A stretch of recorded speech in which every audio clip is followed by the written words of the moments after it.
Her gün yaklaşık 20.000 kez yaptığımız bir şey var. Ama üzerine bir saniye bile düşünmüyoruz. Nefes almak.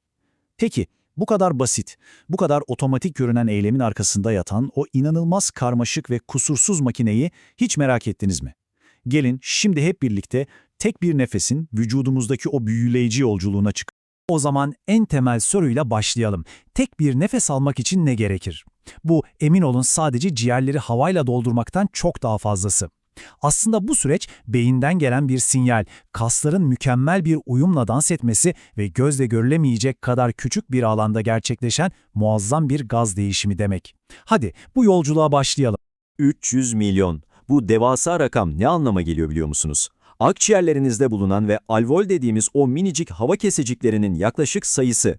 Hatta şöyle bir hayal edin, bu kesecikleri alıp tek tek açsak ve bir yüzeye sersek, neredeyse bir tenis kortunu kaplayacak kadar dev bir alan oluştururlardı. İşte vücudunuzun hayatı sürdürmek için ne kadar akıllıca bir tasarım yarattığının en net kanıtı bu. İlk durağımız vücudumuzun bu görünmez motorunun temel çalışma prensibi. Unutmayın, nefes almak sadece havanın içeri ve dışarı hareketi değil. Aslında bu iki aşamalı, inanılmaz derecede önemli bir gaz değişimi süreci. İşte o iki aşama tam olarak şöyle işliyor. Dış ve iç solunum. Dış solunum, akciğerlerimizde, yani aldığımız taptaze havanın kanımızda buluştuğu o ilk noktada gerçekleşiyor. Oksijen kana karışıyor, atık ürün olan karbondioksit ise dışarı atılmak üzere kana veda ediyor. İç solunumsa bu harika teslimat sisteminin son durağı gibi. Oksijen, kan damarlarından çıkıp vücudumuzun en ücra köşesindeki hücrelere teslim ediliyor ve karşılığında da hücrelerin çöpü olan karbondioksit geri alınıyor. Mükemmel bir takas.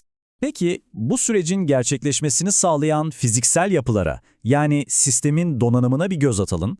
Hava akciğerlere ulaşana kadar hangi yollardan geçiyor ve bu yollar onu nasıl koruyup hazırlıyor? Her şeyden önce akciğerlerimizi ve kalbimizi koruyan o kemik toraks, yani göğüs kafesimiz var. Bu yapının tasarımı, inanın, tam bir mühendislik harikası. Bakın, kaburgaların gerçek, yalancı ve yüzen olarak üçe ayrılması öylesine değil. Bu tasarım hem hayati organları korumak için sağlam bir zırh oluşturuyor, hem de nefes alıp verirken esneyerek göğüs kafesinin genişlemesine izin veriyor. Hem sağlam hem de esnek. Bakın, işte o koruyucu kafesin içindeki o muhteşem düzen.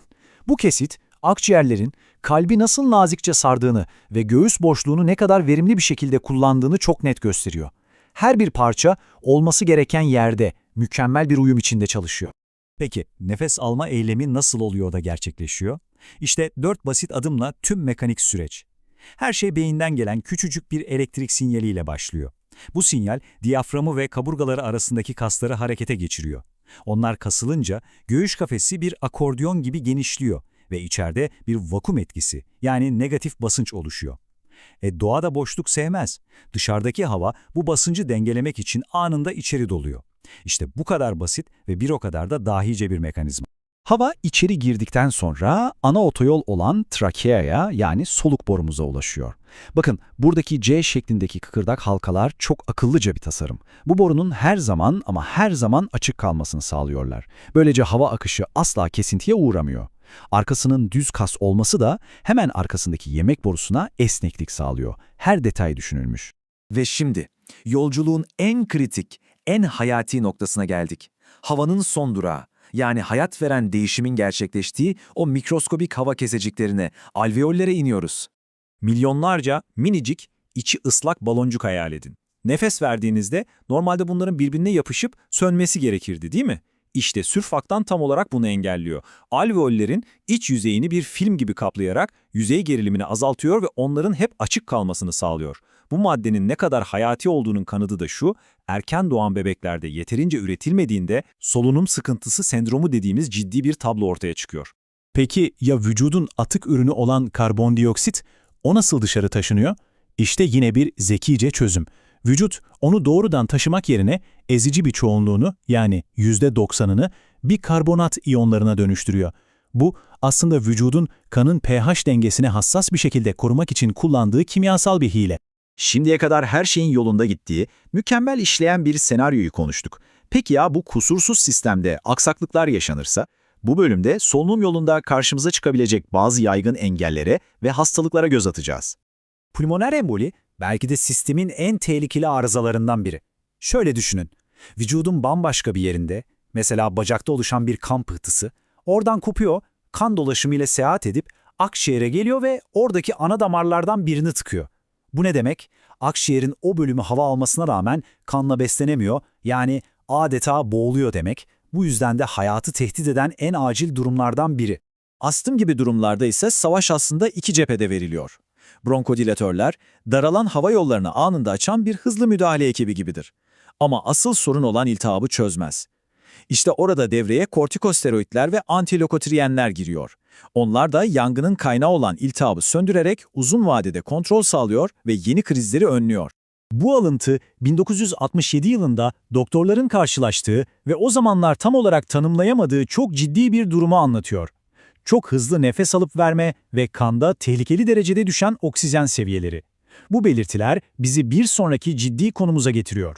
Akut solunum sıkıntısı sendromu, yani ARDS. Bu durumda gaz değişiminin kalbi olan alveoller sıvıyla doluyor. Yani akciğerler kelimenin tam anlamıyla içeriden boğuluyor ve görevini yapamaz hale geliyor.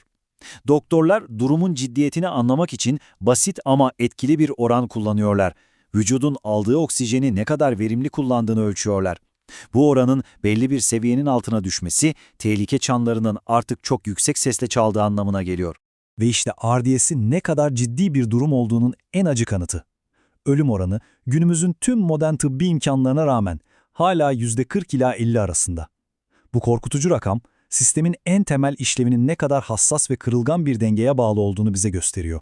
Yolculuğumuzun sonuna doğru yaklaşırken tüm bu karmaşık süreci yöneten o inanılmaz otonom kontrol sistemine, yani beynimizin solunumu nasıl bir otopilot gibi mükemmel bir şekilde yönettiğine odaklanalım. Şu anda siz bu kelimeleri dinlerken bile beyninizdeki solunum merkezi sessizce, aralıksız çalışıyor. Kandaki karbondioksit ve oksijen seviyelerini, egzersiz yapıp yapmadığınızı, hatta akciğerlerinizin ne kadar gerildiğini anlık olarak takip eden sensörlerden sürekli veri alıyor. Ve bu verilere göre de nefesinizin hızını ve derinliğini saniyesi saniyesine fark ettirmeden ayarlıyor, tamamen otomatik, tamamen kusursuz bir otopilot. Bu otopilotun ne kadar zeki olduğuna dair harika bir örnek de Herring-Breyer refleksi. Akciğerleriniz nefes aldığınızda yeterince dolduğu an, içlerindeki gerilme sensörleri beyne "tamam bu kadar yeter, dur" sinyali gönderiyor. Bu basit ama hayati refleks, akciğerlerin aşırı gerilip bir balon gibi patlamasını, yani zarar görmesini engelleyen sisteme yerleşik bir sigorta gibi çalışıyor. Yolculuğumuza sadece tek bir nefesle başlamıştık. Şimdi ise vücudumuzun en karmaşık ve en hayati sistemlerinden birinin ne kadar mucizevi bir tasarıma sahip olduğunu gördük. Düşünsenize, tüm bu evren siz hiç farkında bile olmadan bir otopilotla sizin içinizde, sizin için işliyor. Bu durum gözle göremediklerimizin gücü hakkında bize ne anlatıyor? Bence üzerine düşünmeye değer.